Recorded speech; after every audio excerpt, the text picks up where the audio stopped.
नमस्कार, स्वागत है आपका वी टाइम न्यूज पर और आपके साथ मैं हूं पहली चौहान। बढ़ते हैं खबरों की ओर। पैक्स अध्यक्ष को उनके अधिकारों को अफसरों ने बंधक बनाया। किसानों के बीच उनके सुख दुख में हम लोगों को रहना है, लेकिन किसानों को उनकी हक हम लोग नहीं दे पाते हैं।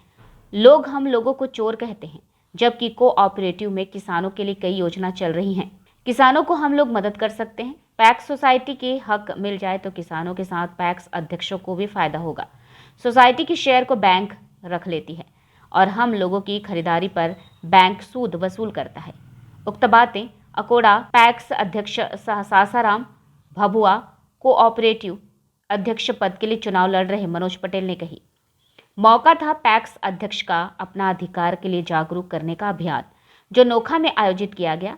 इस मौके पर प्रधानमंत्री जमा वृद्धि योजना की जानकारी देते हुए कहा, पैक्स अध्यक्ष बैंक में खाता खोलकर किसानों को उनकी बीमारी या अन्य जरूरी कार्यों के लिए मदद दे सकते हैं, लेकिन बैंक के प्रबंधक की मनमानी के कारण हम लोग मदद नहीं कर पाते।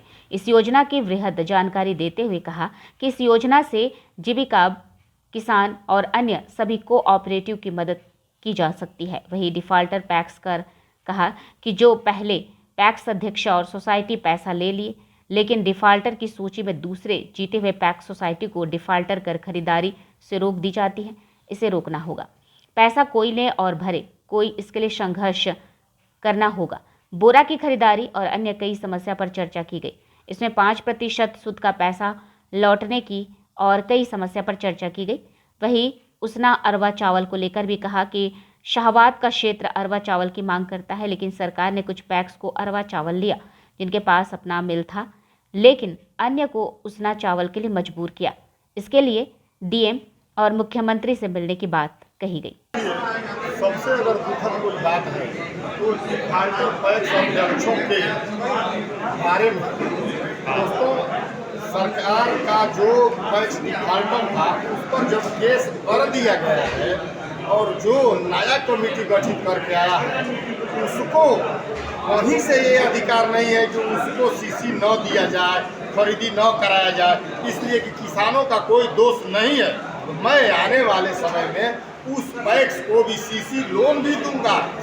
जो 2.5% इस बैंक के द्वारा काटा जा रहा है वो काटा हुआ पैसा उन लोगों को लौटाऊंगा। नहीं तो वो भाई अपने गोदाम का किराया, अपने प्रबंधक का वेतन वगैरह वगैरह कई चीज़ें कहाँ से दे पाएंगे। तो मैं डिफाल्टर पैक्सों के प्रति पूर्ण रूप से अपनी सहानुभूति रखूँगा ताकि वो भी बढ़िया से काम कर सकें। पैक्स अध्यक्षों जितने भी अधिकार हैं उनके सब अधिकारी बैठे हुए हैं मार्केट में। हाँ, वो है। उसी अधिकारी के चलते हमको नो ड्यूज नहीं मिला, लेकिन हमने चुनाव लड़ा, लेकिन हमारे मनोबल के चलते, हमारे पीछे खड़े भाइयों के चलते बैंक का हिम्मत नहीं पड़ा कि हम पर नो ड्यूज का क्लेम करें। तो मैं उन अधिकारियों से लड़ूंगा। मैं जीतने के बाद जब भी पैक्स हित और कोऑपरेटिव बैंक हित की टकराव होगा, मैं पैक्स के साथ खड़ा रहूंगा, कोऑपरेटिव बैंक के साथ मैं नहीं खड़ा रहूंगा, क्योंकि जब पैक्स अध्यक्ष जिंदा रहेंगे तब ये कोऑपरेटिव बैंक जिंदा रहेगा। एक बतौर व्यापार मंडल चूँकि वो भी सोसाइटी है, तो इस चुनाव में उनका अध्यक्ष पद के लिए वोट दूर क्यों किया गया? इस पर हमको कुछ पता नहीं है। चाहिए व्यापार मंडल अभी सोसाइटी है एक, वो सोसाइटी भी है, उनको भी चाहिए था कि सबको समान अधिकार दिए वोट में रखा जाए। न जाने चुनाव आयोग ने क्या सोच करके अरवा उसना देखिए अगले साल लड़ करके हम लोग को सफलता मिल गया था। इस साल भी लड़ते रहे, लेकिन पूर्ण रूप से हम लोग को सफलता नहीं मिलता, इसका हमें खेद है। वी टाइम न्यूज के लिए नोखा से मंटू कुमार की रिपोर्ट।